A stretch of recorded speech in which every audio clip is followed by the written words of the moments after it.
നല്ല മണവും രുചിയും എല്ലാം കൂടെ ഒത്തുചേർന്ന ഒരു നാടൻ കടലക്കറിയാണിത്. നല്ല ബീഫൊക്കെ കറി വെക്കുന്ന മാതിരിയുള്ള ടേസ്റ്റുള്ള ഒരു കറിയാണിത്. ഒരുപാട് ഇൻഗ്രീഡിയൻസ് ഒന്നും ചേർക്കാതെ വളരെ എളുപ്പത്തിൽ ഉണ്ടാക്കാൻ പറ്റും. അപ്പത്തിൻ്റെ കൂടെയോ പുട്ടിൻ്റെ കൂടെയോ ഇടിയപ്പത്തിൻ്റെ കൂടെയോ ഒക്കെ കഴിക്കാൻ പറ്റും. തലേദിവസം ഞാൻ വെള്ളത്തിൽ കുതിർത്ത് വെച്ച കടലയാണിത്. കുക്കറിനകത്ത് കഴുകി വാരി വെച്ചിട്ടുണ്ട്. സർവ്വസുഗന്ധിയുടെ ഇലയാണിത്.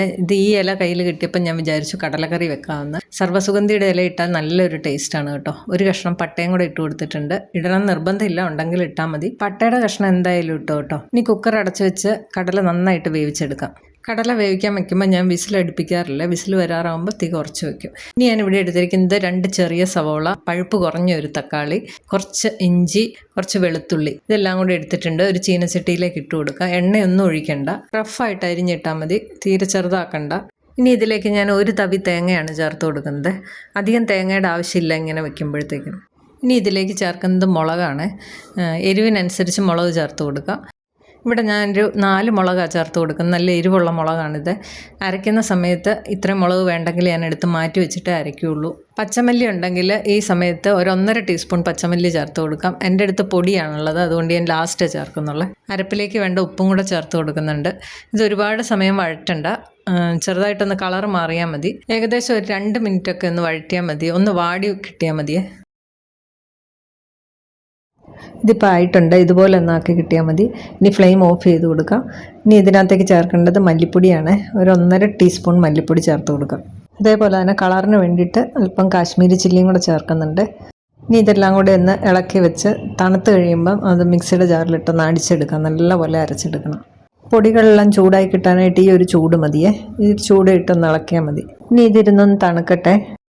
ഇനി ഈ തണുത്തതിനെ മിക്സിയുടെ ജാറിലേക്ക് ഇട്ട് നല്ലപോലെ ഒന്ന് അരച്ചെടുക്കാവേ. ആവശ്യത്തിന് വെള്ളം കൂടെ ചേർത്തിട്ട് അരയ്ക്കണം. ഇതിൻ്റെ ഒരു ടേസ്റ്റ് മേക്കർ ഞാൻ ഇതുവരെ ഇതിനകത്തേക്ക് ചേർത്തിട്ടില്ല. ഞാൻ കാണിച്ചു തരാം കേട്ടോ, വീഡിയോ സ്കിപ്പ് ചെയ്ത് പോകരുത്. ഈ ഒരു സമയം കൊണ്ട് നമ്മുടെ കടല ഇവിടെ വെന്തിരിപ്പുണ്ട്.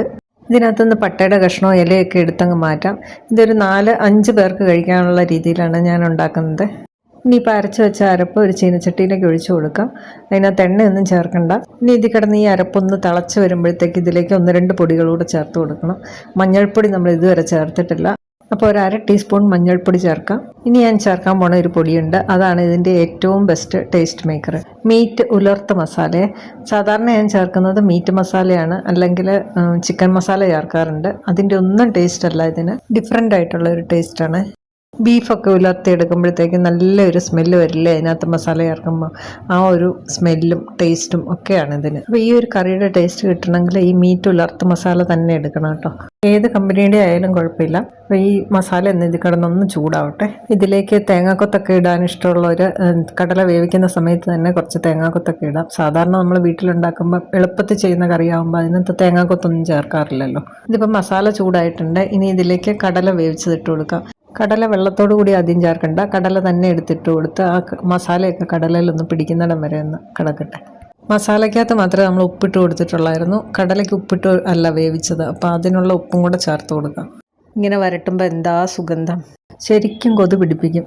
ഇതിനിപ്പോൾ ഉപ്പും എരിവും ഒക്കെ പാകത്തിനുണ്ട്. അപ്പോൾ കടലയ്ക്കകത്ത് നല്ലപോലെ ആ മസാല പിടിക്കണം, നല്ലപോലെ വരട്ടിയെടുക്കണം.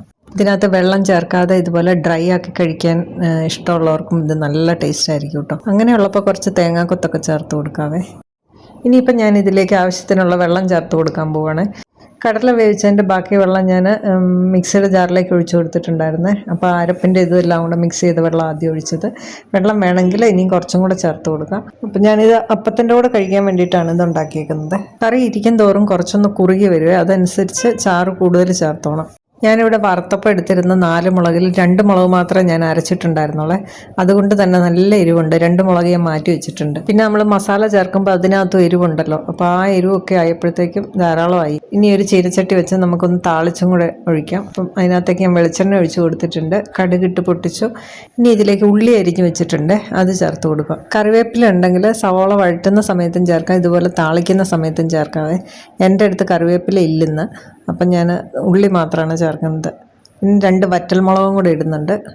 വറുത്ത സമയത്ത് മാറ്റി വെച്ച വറ്റൽമുളകാണ് ഇതിലേക്ക് ചേർക്കുന്നത്. അതുകൊണ്ട് ഞാൻ ഉള്ളിയുടെ ഒപ്പം ആദ്യം തന്നെ ചേർക്കുന്നില്ല, ഉള്ളി കുറച്ചൊന്ന് വഴറ്റിയതിന് ശേഷമാണ് ചേർക്കുന്നത്.